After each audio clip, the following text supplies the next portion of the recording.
Hi everyone, it's Liz Costanzo again, and I'm really excited to be working with you on the focus on multiple choice and the root cause analysis. So now that we've had the opportunity to take a look at the writing prompt, let's take a look at the multiple choice portion of the exam. The questions of pre-assessment are designed to support you in determining the root cause of student missing a question. The information can be used to plan future instruction, including differentiation and determining groups. And it's great to have this information at the beginning of the school year so you can plan your instruction. If you find out your kids already know how to do something, you don't have to focus as much on that. You can focus on something else.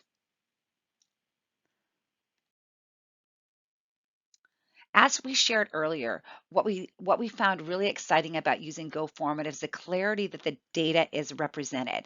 So you can look quickly at the chart and see where your students struggled.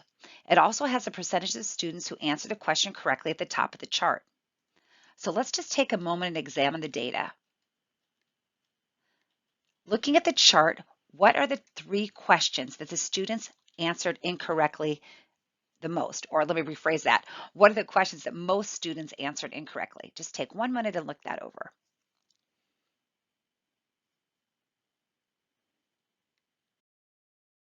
You are absolutely correct. 6, 10, and 7. These are the questions that the highest number of students answered incorrectly.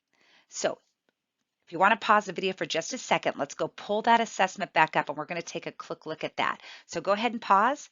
And then once you get your assessment, go ahead and turn it back on. Great. Okay, now that you have that assessment again.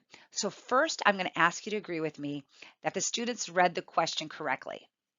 However, what if the root cause is actually the student reading the question incorrectly? You may remember from a previous training that we had the tap the prompt, which was a strategy for teaching students to read the prompt correctly for an essay.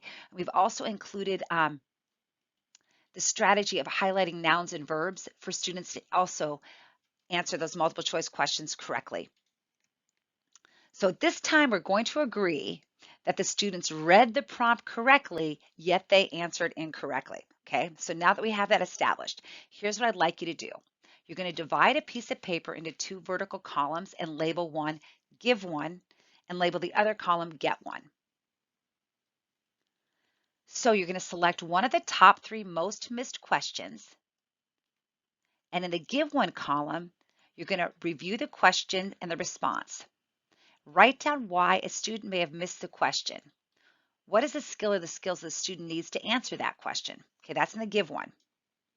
Then under get one, based on why the students may have missed the question, write down one teaching strategy that you could use to teach the skill to the class. So once again, in the give one column, what do you think the reason might be that the student missed the question? And in the get one column, write down one strategy that you could use in the classroom to help that student answer the question correctly the next time. Go ahead and turn off the video and you're going to give yourself 10 minutes to complete this activity.